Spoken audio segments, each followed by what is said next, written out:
Musik terlalu banyak dimainkan di negeri ini, tetapi terlalu sedikit untuk dibaca, kata kritikus musik Suka Harjana.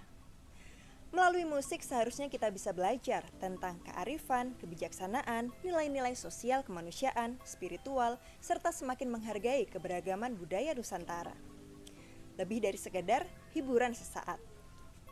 Rendahnya perhatian terhadap kultur literasi musik di negeri ini memotivasi Art Music Today untuk mempersembahkan program ini. Selama Ramadan akan ada berbagai konten menarik seputar literasi musik.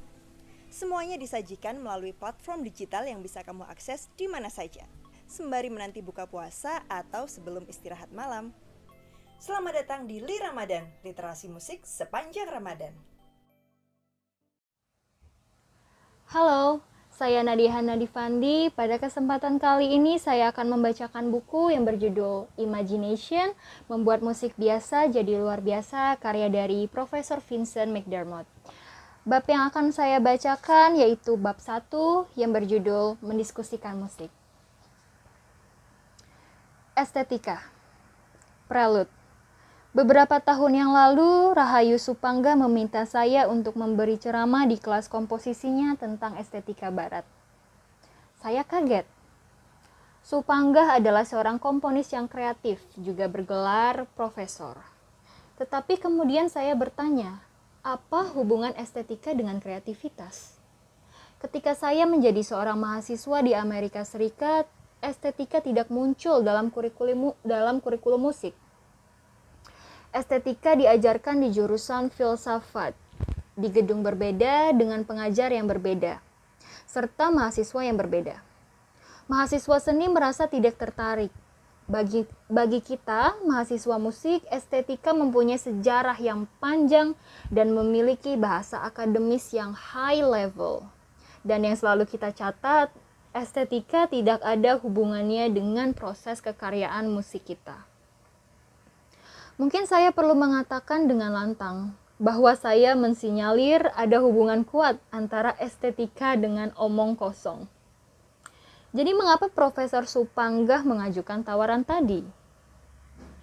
Sekarang setelah beberapa tahun berlalu, saya mulai mengerti. Saya mengetahui secara personal bahwa Supangga sangat menghargai kreativitas dan ekspresi yang dituangkan ke dalam karya-karyanya. Dia ingin orang lain, mahasiswanya, melakukan hal yang sama. Apa yang dibicarakan perihal kreasi dan ekspresi? Sebaliknya, orang Barat sering melihat dua kata tersebut memiliki makna lebih dalam ketimbang filsafat dan estetika. Maka Supangga bertanya, apakah diskusi tentang estetika Barat dapat mendorong mahasiswa untuk mencari sisi inovasi melalui budayanya? Jawab saya, mungkin diskusi tentang estetika bisa memberi stimulus kepada mereka. Kebetulan ketika saya masih menjadi seorang mahasiswa di Amerika Serikat, saya menaruh minat pada filosofi dan sering pindah dari jurusan musik ke gedung sebelahnya, yaitu jurusan filsafat. Disitulah saya duduk dikerubungi orang asing untuk menerima beberapa mata kuliah dari bidang filsafat, termasuk estetika. Sebab itulah saya jadi mengetahui beberapa hal mengenai estetika. Jadi saya akan mencoba memaparkan secara singkat tentang garis besar estetika. Barangkali kita bisa menemukan cara untuk meningkatkan kreativitas dan ekspresivitas dalam musik Indonesia melalui diskusi topik ini. Sekilas estetika Barat dan Timur. Seperti sudah disinggung di atas, estetika di Barat adalah bagian dari filosofi. Dunia Barat memiliki sejarah filsafat yang panjang dan para filsufnya mencoba untuk mengerti kehidupan manusia dan selalu mengajukan pertanyaan, kenapa dan bagaimana itu terjadi? Apa yang diajarkan pengalaman kepada kita? Apa yang diajarkan oleh pikiran rasional kita? Apa yang diajarkan sains dan agama, bagaimana memahami maknanya, dan bagaimana memikirkannya. Estetika adalah bagian dari filsafat yang fokus kepada seni dan sifat dari keindahan, seni, selera, dan istilah serupa. Apa itu seni? Tentang apa saja? Mengapa itu sangat berpengaruh? Bagaimana kita mendefinisikannya? menganalisa dan mengevaluasinya. Dari mana seni berasal? Mengapa seni mempunyai efek yang kuat tidak saja bagi orang yang pada saat ini, melainkan juga orang pada masa 100, 1000, dan bahkan 10.000 tahun yang lalu? Mengapa kita menemukan seni di semua tempat, di seantero jagat? Mengapa seni tidak hanya ada di pusat kebudayaan yang termasyhur dan kaya, melainkan juga di desa yang sederhana dan miskin? Estetika juga merupakan cerminan kritik atas hubungan seni dengan budaya dan seni dengan alam. Jika saya mendefinisikan musik sebagai rekreasi selektif terhadap bunyi sejati, apakah Anda setuju? Pendapat saya ini terinspirasi dari salah satu definisi seorang filsuf musik. Dia mengatakan bahwa musik adalah representasi dunia nyata yang diterjemahkan ke dalam bunyi. Estetika dan filsafat barat pada umumnya adalah tentang pertanyaan, investigasi, dan jawaban yang luas dan selalu dinamis. Dari sekian daftar nama filsuf barat yang terkenal, sebagian memiliki perhatian di bidang seni dan beberapa lagi sangat fokus dengan musik. Para filsuf tersebut antara lain Plato, Augustine, Descartes, Kant, Schopenhauer, Langer, Adorno, dan masih banyak lagi. Selain itu, beberapa komponis juga tertarik dengan filsafat dan mereka juga memberi pandangan tersendiri. Contohnya antara lain Wagner, Debussy, Stravinsky. Tulisan dari para filsuf dan komentator sangat kaya akan analisis, penjelasan, dan argumen. Walaupun begitu, dari buku, ceramah, dan artikel tidak ada satupun pemahaman standar tentang estetika musik. Seorang filsuf berbicara tentang isu sosial dalam musik.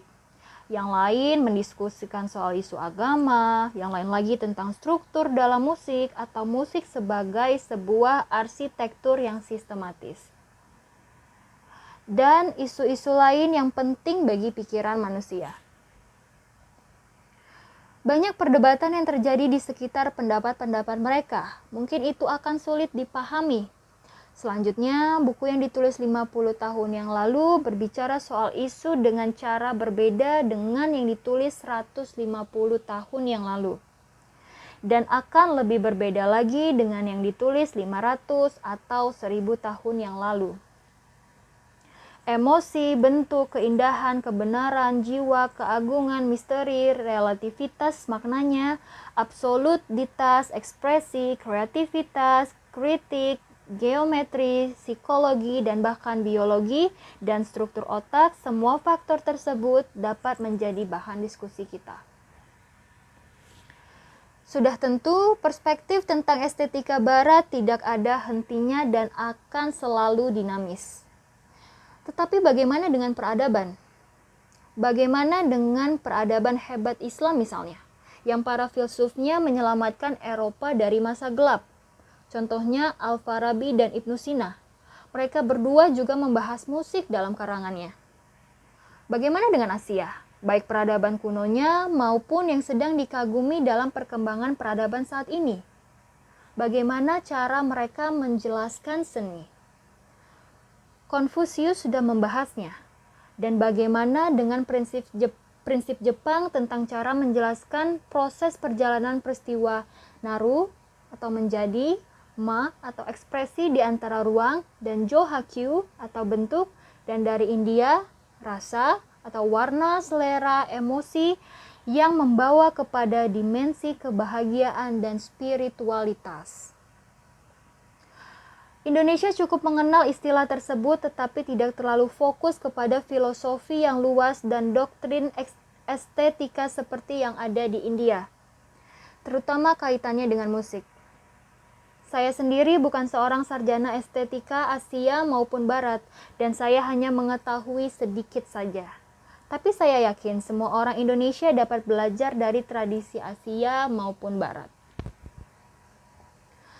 Terlepas dari semua itu, saya percaya bahwa semua ide, nilai yang berasal dari Indonesia sebagai tempat tinggal Anda harus terus diinvestigasi dan diintegrasi oleh dan ke dalam pikiran Anda tentang musik dan terhadap pengembangan musik dunia di Indonesia. Salah satu contohnya adalah tentang bagaimana dikotomi umum yang berlaku di Indonesia, halus dan kasar, atau tinggi dan rendah. Atau ambil contoh yang lain, coba pikirkan soal cerita kuno dari Sumatera, Jawa, dan Sulawesi yang sudah berumur 1000 tahun. Meskipun ditulis menggunakan bahasa lampau, tetapi versi Indonesianya menunjukkan hubungan abadi tentang relasi mesra antara manusia, filsafat, dan seni. Teori estetika dapat juga ditemukan dari cerita tersebut. Lihat juga bagaimana wayang dipentaskan.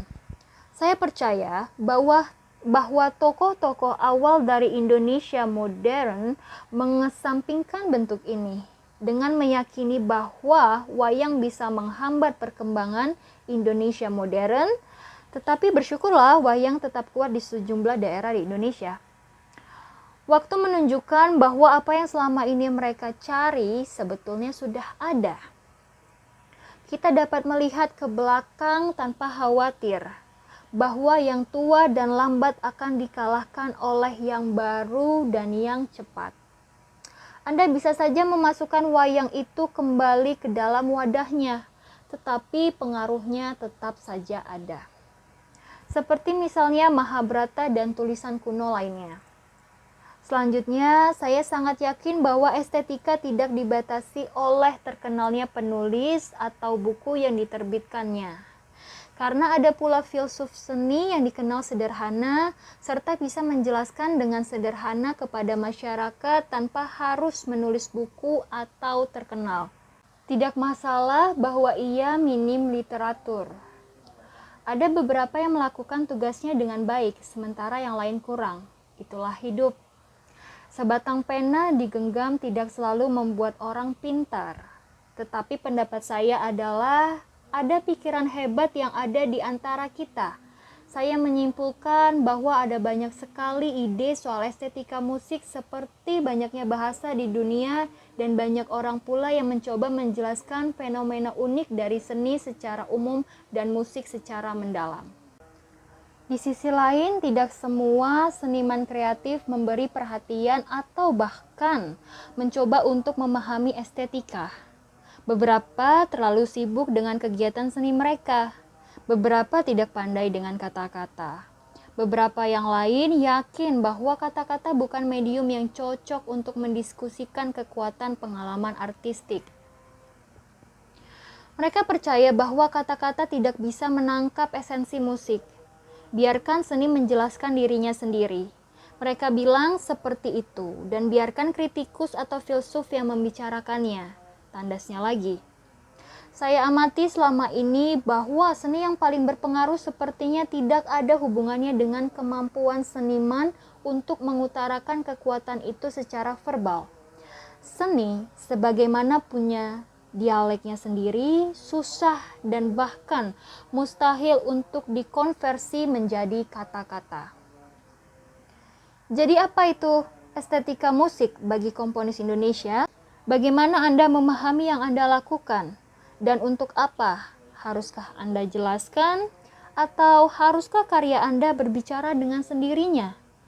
Saya telah memberi beberapa petunjuk sebelumnya, hanya mungkin masih membingungkan. Karena saya sendiri sejujurnya juga kebingungan dengan fenomena yang ada di Indonesia. Tetapi mudah-mudahan kebingungan atau kebodohan ini tidak mengajak orang, termasuk saya, untuk berhenti berpendapat, mengajar, berdebat, dan meminta maaf jika memang ada yang keliru. Bukankah begitu?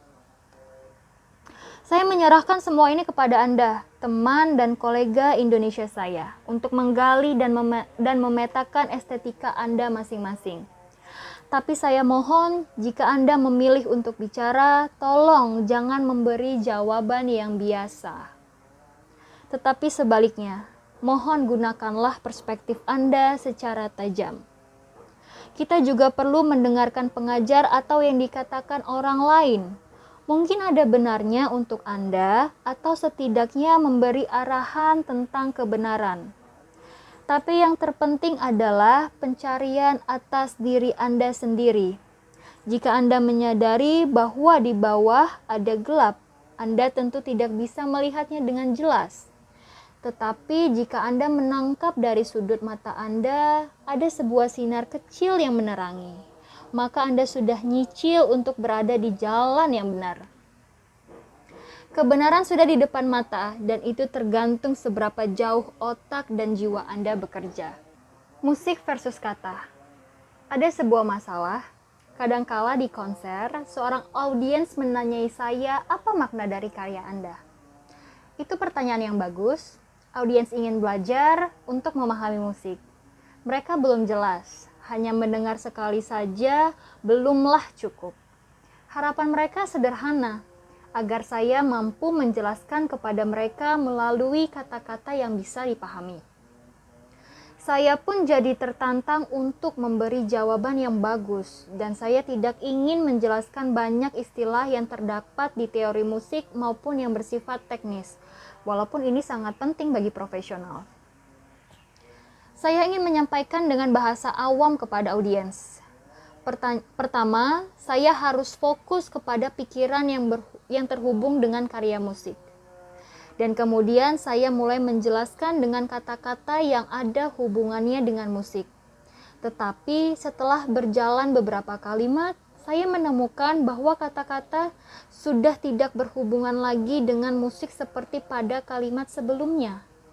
Jadi saya mulai berpikir soal bahasa, tentang bagaimana sebuah kalimat terhubung dengan kalimat selanjutnya. Saya ingin penjelasan saya jelas dan logis, bahkan elegan. Saya juga bisa menambahkan humor ringan dan referensi yang sesuai. Saya mencintai kata-kata, saya juga mencintai keindahan bahasa. Dan saya menghargai tulisan yang jelas beserta analisa singkat yang ditulis meskipun dari isu yang susah. Namun, ketika saya menjawab, yang terjadi adalah saya mulai berpikir tentang cara bertutur saya dan isinya, serta bagaimana lanjutannya nanti. Saya mulai melupakan karyanya. Saya justru mengikuti peraturan sistematik dan argumen dalam linguistik. Dan akhirnya saya telah kehilangan hubungan dengan musik yang ingin saya jelaskan. Saya telah menanggalkan musik dan masuk ke dunia lain, yaitu dunia bahasa. Pada momen ini, hubungan antara karya, komponis, dan audiens berpotensi untuk rapuh dan bahkan siap hancur setiap saat. Sementara saya menyimpulkan, ini tergantung Anda, siap atau tidak mengambil resiko tersebut. Tapi tidak semuanya begitu. Guru bahasa kita di sekolah mengajarkan kita untuk fokus pada satu ide dan menjelaskan itu secara tuntas sebelum berpindah ke ide yang lain. Kejelasan linguistik bergantung kepada logika satu ide yang diikuti ide lain. Bukan gabungan ide-ide dalam satu kalimat atau paragraf. Jelas bukan itu. Guru bahasa kita akan marah jika mengetahuinya. Di sisi lain, musik, terutama musik seni, bertujuan untuk mempresentasikan keberagaman ide secara simultan, bukan seperti logika kalimat dalam bahasa, dan itulah kunci kekuatan musik. Dalam sastra juga sama, ada beberapa novel dan puisi yang dimana pembaca dapat menangkap beberapa pengertian dalam satu baris kalimat. Meskipun banyak juga sastrawan yang menyarankan agar ide dalam bahasa harus jelas dan tidak dicampur-campur. Fakta tersebut saya hubungkan dengan seorang analis yang memiliki kekurangan linguistik ketika menjelaskan makna seni. Dan seniman justru mampu merancang dunia dengan penanya. Satu pendapat terakhir, berhati-hatilah dengan penilaian yang memuji atau merendahkan karya baru dengan menggunakan satu teori estetika atau yang lain. Teori mengikuti seni, ex post facto. Anda bisa langsung menanggapi, tetapi jangan langsung menyimpulkan intinya. Musik biasa, musik seni, musik sublim.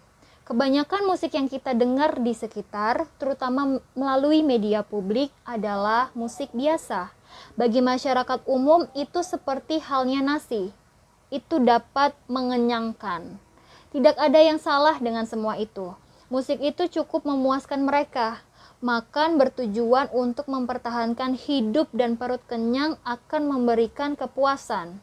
Di sisi lain, bagi sebagian orang, terutama seperti saya, terlalu sering mendengarkan musik biasa itu menjadi biasa dan seperti rutinitas. Musik biasa menunjukkan sedikit imajinasi, sedikit keahlian, sedikit kreativitas, sedikit variasi, sedikit ekspresi, dan sedikit inspirasi. Seolah-olah musik itu diciptakan oleh robot dan pabrik, memproduksinya secara massal. Beberapa orang bilang itu adalah nasi yang hambar. Namun rasanya tidak adil jika dikatakan musik biasa itu membosankan. Kadang musik pop itu enak didengar dan ada momen tertentu yang membuat musik itu jadi sesuatu yang menakjubkan. Itu menyentuh pikiran, perasaan, dan mimpi orang banyak, termasuk saya. Itu memberi kenikmatan instan namun punya sentuhan magis. Saat itulah musik menjadi menarik, bahkan indah. Karena itu musik menjadi tidak biasa. Pendengar yang cerdik ingin musik yang melebihi yang biasa, yang menggali dalam relasi bunyi lebih dalam. Mereka ingin substansinya ditambah keahlian, imajinasi, dan penemuan. Musik hebat bisa saja pendek dan sederhana, namun yang lebih sering musik semacam itu panjang dan cukup rumit. Struktur dan relasinya mencakup berbagai teknik dan emosi, dan punya berbagai lapis makna. Musik itu mencerminkan kreativitas kita. Itu mengingatkan siapa kita dan apa yang bisa kita raih atau jadikan. Itu mengenyangkan perut, tapi juga pikiran, perasaan, bahkan juga jiwa kita. Sekarang kita beralih ke musik sublim. Saya mengatakan bahwa musik sublim ini sangat sedikit jumlahnya. Musik sublim itu lebih dari sekadar musik dan melampaui pikiran manusia. Musik itu membawa kita ke tempat lain, mungkin sebuah dunia yang lebih tinggi. Ini adalah momen terhebat dalam musik dan hal tersulit yang diraih dalam seni. Anda dapat mempelajari beberapa trik supaya pendengar dapat efektif ketika mendengarkan musik Anda. Anda bisa belajar menjadi penghibur dan guru yang baik. Anda bisa membuat pendengar supaya mereka merubah cara berpikir mereka tentang musik. Anda bisa membuat musik yang indah. Ini merupakan hal yang tepat untuk dilakukan. Ketika Anda bisa melakukan semuanya, Anda menjadi komponis yang hebat. Tetapi di luar itu, ketika Anda mampu membuat pendengar merinding, membuat mereka keluar dari sekadar kesenangan semata, keluar dari hal-hal yang biasa, dan kemudian menampilkan atau memberikan realitas yang tak terbayangkan di luar keindahan, maka saat itulah Anda meraih puncak tertinggi sebagai seorang seniman. Karena itu, Anda harus mengarahkan diri Anda sendiri dan pendengar menuju sesuatu yang melampaui kata-kata dan pemahaman untuk menuju sublimasi. Musik Anda benar-benar menginspirasi. Itu sejajar dengan sastra dan seni adiluhung. Kepaduan versus keragaman. Dua kata ini sering digunakan untuk aspek-aspek dari objek seni. Para kritikus dan ahli estetika menggunakan dua kata ini. Para akademisi juga menyukainya. Bahkan masyarakat umum juga familiar. Ketika mencari kepaduan dalam seni, seperti halnya mencari aspek lain dalam hidup kita, namun kita juga mencari keragaman. Kehidupan atau karya musik yang baik sering disebut memiliki kedua elemen itu secara seimbang. Saya akan mengawali analisa saya tentang kepaduan dan keragaman dengan gagasan berikut ini. Kepaduan itu sangat bisa diprediksi, dan keragaman sebaliknya. Ambillah contoh yang ekstrim. Kepaduan dalam musik terjadi apabila satu pola bunyi diulang terus-menerus. Ketika kita mendengar musik yang terpola seperti itu, kita dengan segera akan bisa memprediksi bunyi yang terjadi selanjutnya.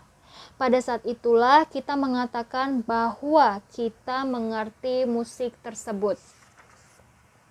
Sebaliknya, keragaman yang ekstrim menunjukkan ketidakteraturan. Kita tidak bisa memprediksikan apa yang akan terjadi selanjutnya.